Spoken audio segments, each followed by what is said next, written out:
So yeah, Uh-oh. I needed to pray for you Okay. for me, Uh-oh. because I know what's coming Right. from the release of this amazing author piece. Also, I got something for you. Uh-oh. Friends look out for friends, so I couldn't go to Africa and not bring you Come on. something back.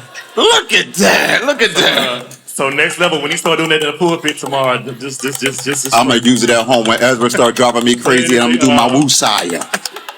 Oh, I'm sorry. So that's from Cape Town. Thank you. You couldn't make the trip, but I did think about you and brought you something back. I love you. Thank you. All right, so let's jump into Daddy's Boy. Mm-hmm. Brother, wow. I read this book in 6 hours. Hear what he's saying, y'all. Listen to him. Go ahead. So I don't just interview and not read the material. I read all 95 pages cover to cover. And this is an amazing work. Thank you. Yeah, I'm gonna put this right here. You know. Oh, Jesus. Got my cards. Got my cards. You know. Tamron Hall. Oh, What? God. All right. So I got my cue cards. All right. So my first question for you this evening, brother. Well, is anything off limits before I go into my questions? You know, it's all in the book, so you might as well go ahead and chit-chat about it a little bit. All right. All right. So my first question tonight is, do you trust me to conduct this interview? Well, Because I'm here now and I'm not gonna move. and where you came from, and I'm not going to move. Okay, we crazy. You know, Dr. Green, if you don't mind me saying this for a moment here, and I want the room to hear what we're saying here. I don't want to say too much because I don't know your questions, right? But I definitely trust you with the interview because you held this secret for me until I was ready for about 5 years. The reason that, and if I don't want to go too far, but the reason that, hear me, this book launched is because I began to write this book probably some 8 years ago. And I sent it to Dr. Green and I said, hold it. And about 3 years ago, he said, look what I found. And he sent it back to me. And when he sent it back to me, I immediately began to write to finish what have given to me. So I want to say to you, thank you for being a friend. Thank you for being a brother that could hope. You could have did whatever you wanted to do with that, but you held it for a time as this. You got to know your time and your seasons for release, and thank you for that. Absolutely, absolutely. Let me find the next damn question. So my first question is, what were you scared or hesitant of when putting this book together, and what are you fearful of now that it's out? Well, okay, let me breathe. Let me give you some processing time. Thank you. What were you scared of? Or where's my drink at? Okay. Where is his drink? Well, let me say it to you real fast. This book, it is my life story. One of the things that I'm honored is that you're not reading an obituary with my face on the front of it. Right. Absolutely. I'm able to live to tell my story. I survived what people probably would never ever think. Okay. Right.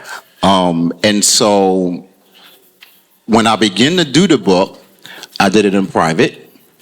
It opened a lot of doors for me. Even now, you know, the last few weeks, it was a lot of pressure. But I thank God for intercessors that know how to pray you through. Yeah. And so I really decided that I'm going to let the world have it. Why not? You know, because people, they always like to think they know your story. Yeah. They always want to try to add to your story. Yeah. And they don't know what the hell they talking about because they ain't have to live the story. And so I put it all in the book. Yeah, all. Okay. I put it all in the book. All right. And here's where I'm at with it. That if you're upset with me about what I put in this book, then I don't know what to tell you. But it's in the book. It's my release. You have to find a place where you can release. And what I did was I began to write and I released. Literally, I began to open up those chambers that I had locked away that nobody ever knew about them. It's in the book. It's there, and I'm excited about it. And you know what? I'm free now. That's all that matters to me. I'm ready for the next dimension.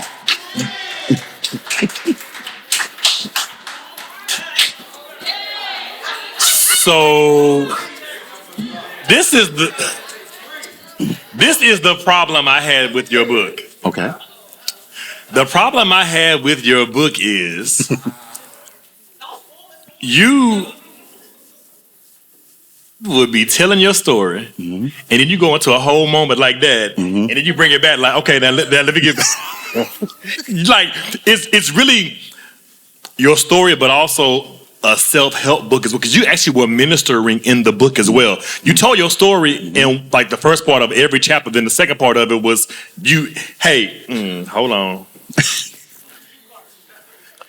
You said, don't make the same mistakes I did. While I was preaching, teaching, and leading others, I shattered inside, struggling with trust issues, heartbreak, and abandonment. It was painful, contradiction, guiding people toward wholeness while feeling broken myself. I prayed for others to be freed from their cycle. So you're telling your story, but on the flip side of it, I'm also giving you something else to let you know there's a lifeline out there. So it wasn't a problem, but I was like, which lane do you want me to be in on well, you know, on 676? I might have put it in the book, but I preach my best sermons on a bar stool. You know, God can use you. Oh, are y'all real in here? Y'all fake tonight? Y'all gotta be 100, right? I ain't spend all this money for nothing. Y'all better enjoy. But ministry is in me. Mm-hmm. You know, if you read the book, that's how I survived ministry. Mm-hmm. Mm-hmm. Yeah, exactly, brother.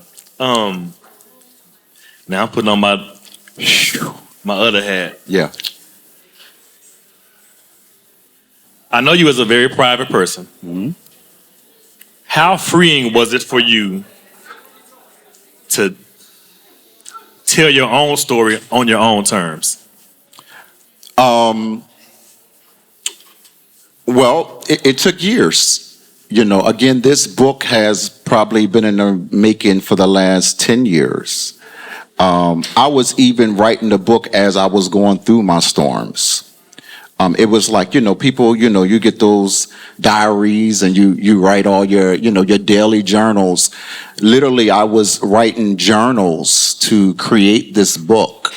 And so that's how I know it's 100. However, it freed me. If it freed me, okay, to literally, because what we do is we walk around with so much weight on us. Mm-hmm. We be scared to tell people what we experience and what we've been through. Yeah. Because, people like to run their mouth so much. You know what I mean? And so, this was my secret place. But I made a decision to unlock that door. Mm-hmm. And I unlocked the door because I became free. Yeah. I didn't realize, let me say this to you. The book, it ministered to me. I was like telling myself my own story. Yeah. But I was also quoting the word of God over my life, and I was, speaking strength over me and life over me. And so I got free from my own words and didn't realize that. Yeah. You understand? And so I said, God, what is next for me? He said to help free other people. Yeah. How did I do that? Daddy's boy. You did it, brother. Mm-hmm. You did it. Mental health for black males is huge. Mm-hmm. A huge concern for all of us. Mm-hmm. Can you describe how you stayed centered even though you had to go back and relive a lot of those things? It was very frustrating. Let me say this to you. I suffered a lot of reopened trauma. Mm-hmm. Okay. In order for me to literally do this book, I had to think back years and years and years of my life. Okay. And throughout the process, a lot of people didn't know because, you're a leader, you're strong, you don't tell everybody everything because, you think I'm a leader, I can't show them my weak side. Yeah. But, in your weakness, there's actually strength. Yeah. All right. And I had to literally, there was, my mood swings and attitudes begin to go up and down. Yeah. Because in my head, I was like, why do I have to go through this stuff? Why did this stuff have to happen to me? Mm-hmm. And I would hear God saying, well, why not you? Why not you? But it also took me having an amazing husband by my side. Come on, husband. All right. It took me to have someone. Say that, go ahead. Say them 2 words again. What amazing husband. Some people want what you have. Yeah. So go and prophesy to somebody else that's out there. You have an amazing. Yeah, I got an amazing husband. Yeah. And let me say something to you.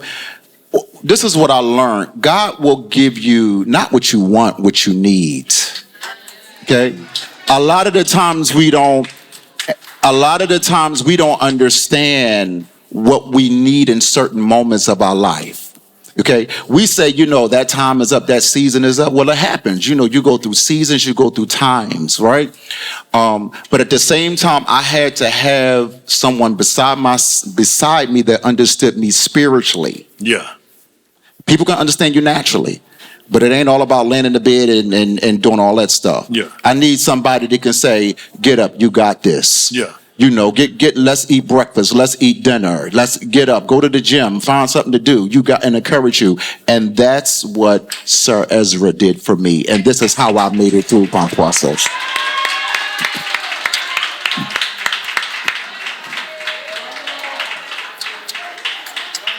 I need my little tambourine, my little cymbals. So speaking of Sir Ezra, Yes.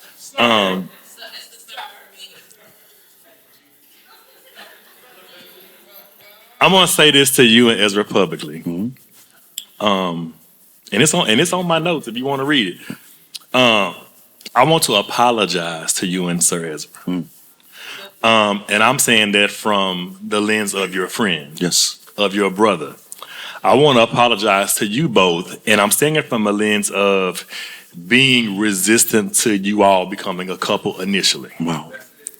And I'm saying that to free me because I'm coming from a lens of I know you. Mm-hmm. You were with someone half of your life. Mm-hmm. I, as your friend, wanted you to enjoy Romaine for a season. Mm-hmm. And we thought about this. Yeah, we did. We fought, we cussed, we went and got drinks, and we ate food, and we made up, and we stopped like, bro, what's your favorite color? Go to the strip club. I said, do what? Like, I wanted you to enjoy your singleness for you. Like, bro, it ain't like I don't need that anymore. And you knew better than you more than I did. So I want to apologize to you both for kind of pushing. Like, bro, just enjoy this moment. But you're like, nah, nigga, that's the one. It's going. And so for me, I love the both of you, and I want to get that off of me and free me. And you're just on my card. Read Thank you.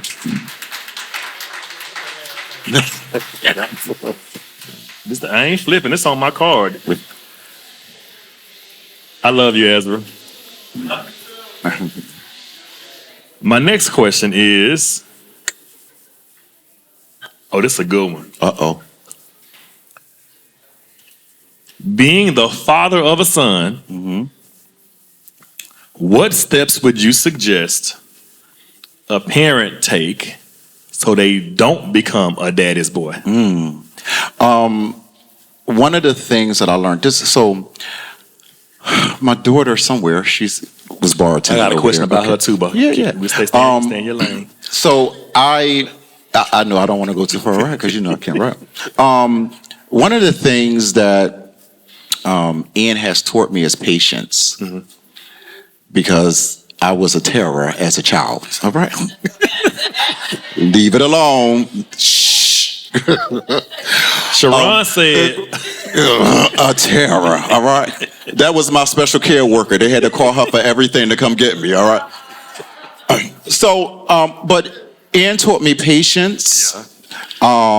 and I'm learning Ian every day. Okay, he's going to the 3rd grade this year. All right. I have to say this. I don't know what Philip is, but we co-parent very well. Yes, you do. Okay. And Phil is one of my. Listen, I don't want to say too much. Where Phil? Wherever he is. Phil is. All right. He came in. Phil is one of my accountability partners. See, that's the switch. You got to read the book. Y'all want to know, don't you? All right. So what we had to do was, in spite of everything, we had to learn to get along, not for us, but for Ian. Yeah. Okay. Yeah. And our son, he knows exactly. He's smart. And so he used to do stuff like call our each other's spouse's name and like switch it up and stuff to make them mad, stuff like that. But what I do is I allow Ian to be who Ian wants to be. Okay.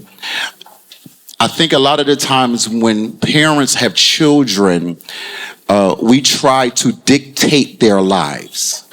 Okay? We try to create and we try to make them out what we want them to be. You're going to be a doctor, you're going to be a lawyer. And they're like, well, what if I want to be a firefighter or something? Maybe I want to be a hustler. I don't know. You know what I mean? But at the same time, I'll allow Ann to find Ann, okay? And sometimes it's scary. It's very scary, all right? Yes. It's very scary, all right? But I'll allow him to find who he wants to be. And the only thing I require of him is you make sure that you get the best grades. Yeah. You make sure you're respectful. You make sure you're a gentleman at all times, okay? It's no way that we're going to walk in the door and the female walk in and he ain't going to open that door. Open the door, all right? Correct. So I teach him that way. However, I'll allow him to pick out all the colors he want to wear every day. That's just Ann, but it's an amazing journey. It has taught me stuff about myself. And without Ann, I don't think that I would be here without Ann. I'm going to be honest with you. He kept me. I love it. I love it. I love it. Now, in the book, you speak about your relationship with your daughter. Yes. And one of the things you said in the book was that pain cost me years with my daughter, years without my daughter. I often ask myself, how could I recover? And I still do. Yeah. What made you reflect from that lens and say that, because you have some beautiful and amazingly gifted children. Yes. And she trying to make money. Smart. Go off, daughter. Go ahead. Uncle Calvin need her to go on and finish this degree so she can take over this funeral home. Okay. I'm gonna just make that in a minute. Yeah. Well, wait. How's the relationship with your daughter now? So,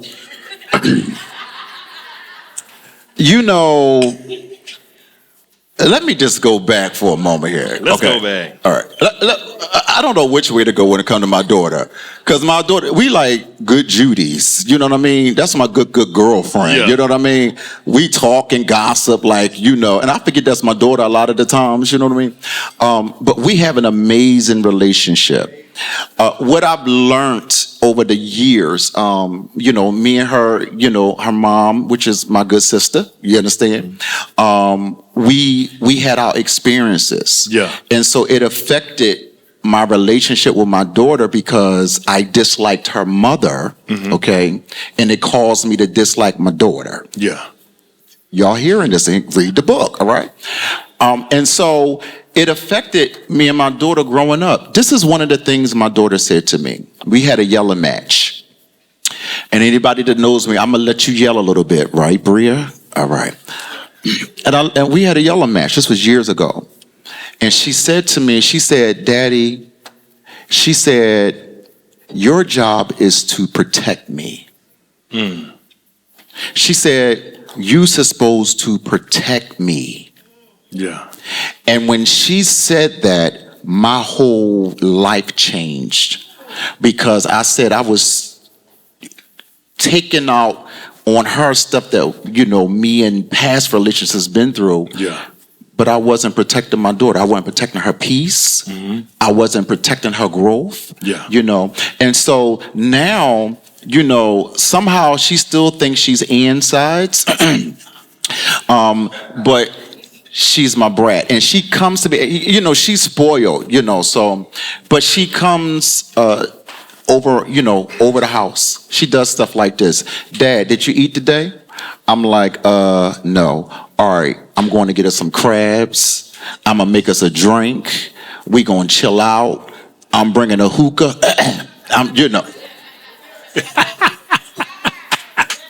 Okay, and so we have our good time. I thank God for the relationship now that I can talk to my daughter, and my daughter can talk to me about anything. Yeah. I've learned not to judge my daughter. I've learned to protect my daughter. Yeah. There's a difference. Yeah. You understand? Yeah, talk about it. Mom gonna wear her out. I already know that. Yeah. And I gotta protect her sometime, and I'm like, but I've learned to protect my daughter. And even with protecting her sometimes I gotta hurt her a little bit by telling her the truth. Yeah. And she be like, Dad, you right. But we have a perfect relationship. We got the best relationship. Ain't that right, Bria? Ain't that right, Bria? We got the best relationship. Smile. We had the best relationship. The book. It's called Daddy's Boy. Yes. But you got one hell of a mother. Yeah. Mom Fran is the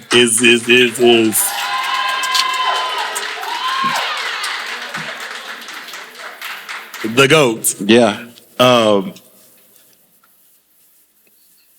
As you were going through the process of pushing this baby out, was there anything you were scared of in your story as it relates to Mom? Woo! AKA Rabbit. Ooh. Okay. The silly rabbit, they call it, right? So, of course the book is very raw. Oh, yeah, it's raw. Okay. I hope y'all got that. So I probably don't talk to her for about 2 weeks, while she reading the book, because she probably gonna be like, what in the world? This is a quick read. Absolutely. But see, let me tell y'all what I did. In order to complete this book, my mom did not know I was completing this book. She just found out about this book a couple of weeks ago. Ooh, and they was getting in trouble. I mean, she was going, oh, y'all not going to tell me? It was cuss outs and everything else. However, my mother has always been the strength for me. Yeah, yeah. Okay? She has defended me when other people turned away from me. Mm-hmm. It's nothing like having a mother that look out for you no matter what. Yeah, yeah. Y'all can clap on that here, okay? And one of the things that you're going to know about Mom Fran, Mother Gibbs, whatever you want to call her, is she going to say what she got to say, and it don't make a difference. Yeah. Okay? You take it or you going to leave it, all right? And most people leave it. And most people, right. But at the end of the day, we still love her because that's just Mom Fran, right? Mom. So I honestly have to say that to know that even when I was doing this book, I knew that once this is completed, my mother is going to support me, right? Because she's proud of who her son is today, all right? That's all that matters, right? Yeah. Daddy's Boy tells the story, and you told it so delicately, and it wasn't intrusive or offensive. Mm-hmm. Everything you told in this book was your truth. Yep. It's your experiences, and you told it in a way that if someone reads it, it wouldn't be triggering or make them spiral into a dark space. Right. Daddy's Boy talks about you growing up in the church, and there's a point in your book where I'm trying to not tell the story, but I got to tell this part. You talked about growing up in the church, but then when you became a bishop, no one came to lay hands on you. Can we talk about? We was there. Can we talk about that? We can talk about that. Yes.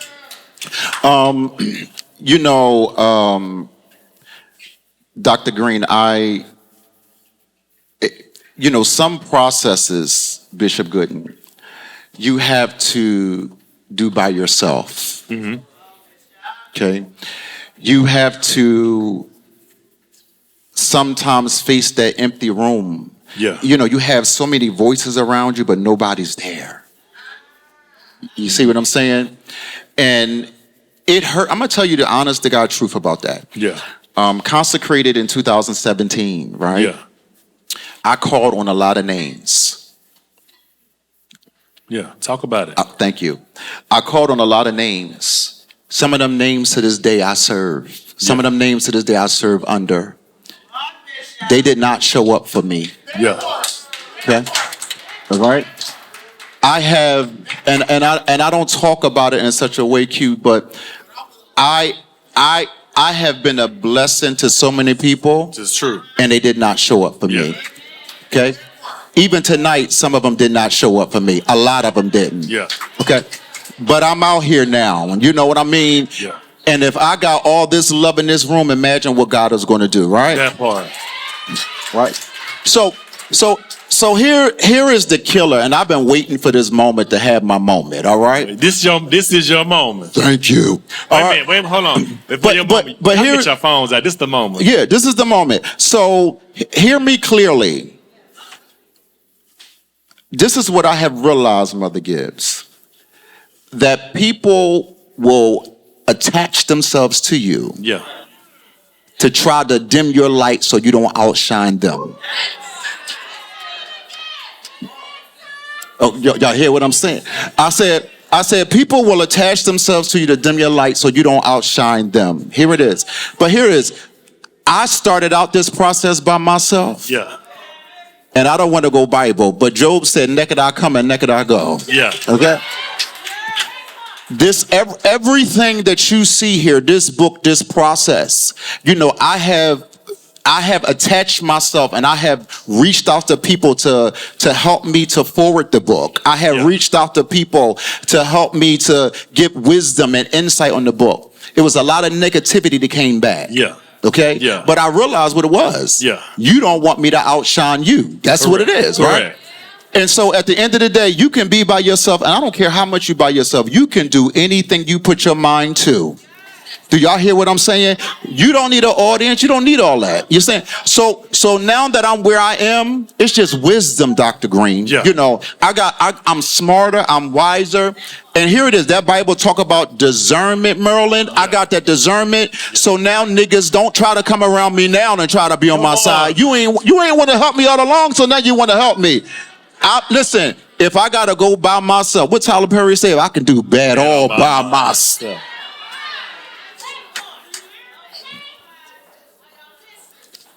You just gave a whole word. I tried not to. No, you needed to. So as we get ready to wrap this conversation up, you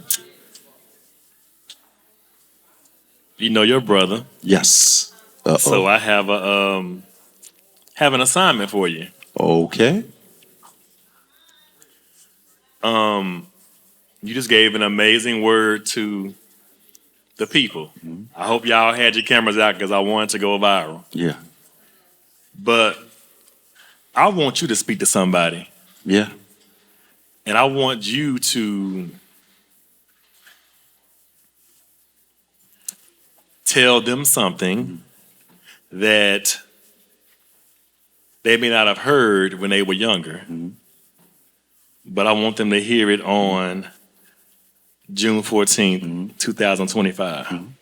Yes. Are you ready to meet this person? I'm ready. Y'all trifling. So, what words would you give this young man? I'm not sure how old he is. Mom, how old is this baby? Yeah. What do you want to tell this young man? This daddy's boy. What do you want to tell this Mom just said something tonight. Hear this. She said, I just started walking. Okay. And so I'm speaking to lives in here tonight that just because your past was what your past was, just because you stumble and fell, I try not to be churchy, but the Bible says a righteous man falleth 7 times, but has the power to get back up again, right? Whatever you do, remember you got walking power. Yeah. All you got to do is step out that boat. And when you step out, look forward. Don't you ever look backwards. Yeah. You use your back. That's the gasoline to go forward. Okay. And so in this photo, she said, I just started walking. Well, I got to say it again because there's another rededication. I just started walking, y'all. Yeah. That's all I can say. And I want to say this to you. Let me say something to you. Dr. Green, you was talking about mental health and stuff like that. I have buried several individuals this year due to suicide. Yeah. None of them was over the age of 30. Wow. Okay. So people say to me, they say, how do I deal with this business and this profession? And how do you find balance, right? Yeah. I'm crazy as a doormat. I really am, okay? Something wrong with me up here, right? But listen to me, but it doesn't hurt to look at someone. You don't even have to know them. Yeah. And I do this on every funeral service, if you've been here. I say, turn to your neighbor and say, I love you today if nobody else told you so. And do me a favor in this room. I'm going to say it to y'all, but I need y'all to repeat it to somebody else because somebody need it tonight. Yeah. Look at that neighbor and say, neighbor, put your Beyonce voice on. Neighbor, I love you today if nobody else told you so. So now give him a hug and just cheer him on. There you go. Well, brother. Yes. You did that. Look at all this love in the room. Ain't it love? They drunk in love. Yes. Brother, I am so proud of you. Yes. We went back and forth. Yes. About this book. Yes. This like the second or third cover. Yeah. But it was worth the wait. Absolutely. If you have not gotten your copy of Daddy's Boy, get this book. Please get this book. Please buy 1 and 2 of them and give it to somebody else. Yeah. Share it. Nate, it's on you. Let's keep this party going. Yeah. Congratulations. Thank you. I love you, man. All right, everybody, give it up for our new author.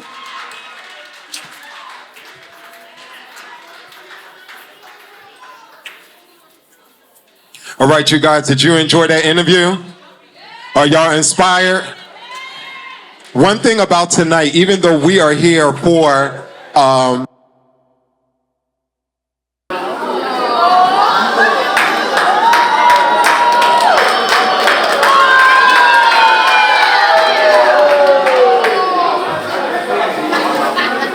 well, everybody, give it up for Sir Ezra. Don't he look wonderful? I love the outfit. All right, everybody, so tonight, make sure, like they said, make sure y'all support and buy the book. If you want to buy 1, you can buy 2, give it to somebody else. Also, I hope this night is also to inspire each and every last one of you.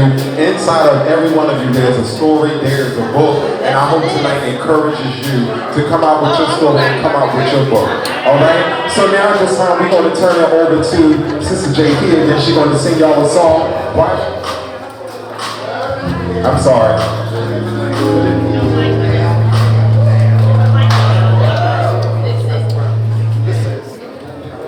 Thank you. I'm sorry. First of all, could y'all celebrate Nate tonight? All my brothers is in the room. That's what I'm saying. All my brothers is in the room. Right? Y'all don't understand the conversation yet. I'm gonna move quickly because I gotta change, y'all. I got another book.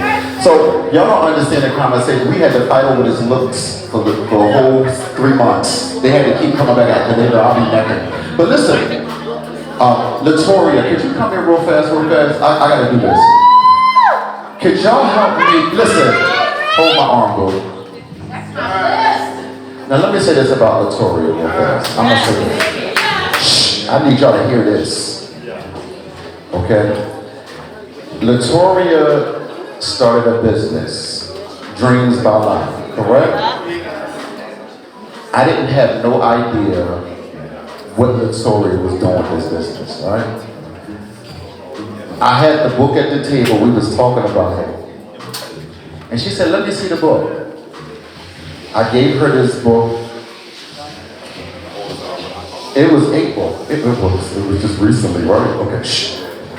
And she began to edit this book, work this book, and she said, what are you doing? Like, you are really sitting on top of a masterpiece. She did not overwhelm me because, you know, we work together, we do all this stuff.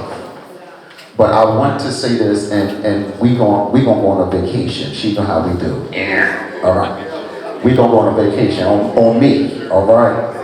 Yeah. All right. But I want y'all to celebrate her because this night is possible because Latoria worked this way. And let me say this to you. I got a lot of people think, but I'll come back. If you have a book, if you have a vision, you have a dream, if you don't know what to do, I need you to call Latoria. You still got time to work your dream, all right? And because of her, I'm standing here a first-time author.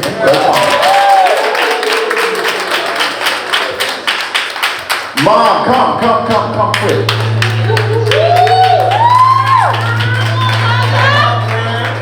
Come on, Mom. All right. Get up here, woman. I'm coming down. I'm gonna come down. Let me come down. Nope. I'm not going down here. I'm gonna get on that way. I got business to do. This fine. Mom, I want to. That hair is done. I want to present to you. You know, I done did a lot of stuff in my life. I done graduated college 3 times for you. I done did all these different dreams and goals.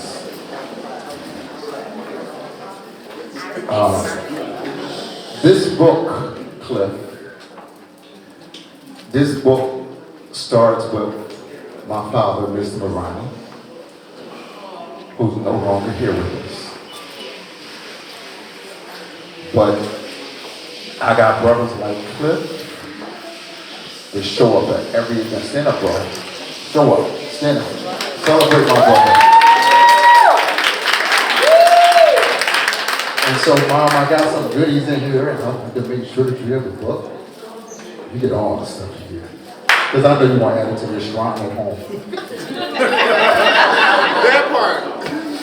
I love you, Mom. And thank you for supporting me. Come on.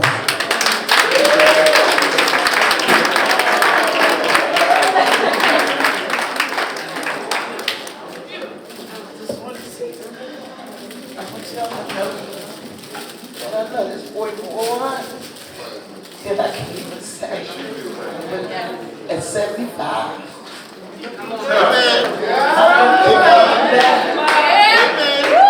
My Romaine, he's made things happen through my Lord and Savior Jesus Christ. I love all of y'all for helping my son. Them that's been here, them that's left, them that's gonna come back, because I know it. But I said, thank you for being the man you are. Because the George Moran stood here. Yeah. Just keep reading.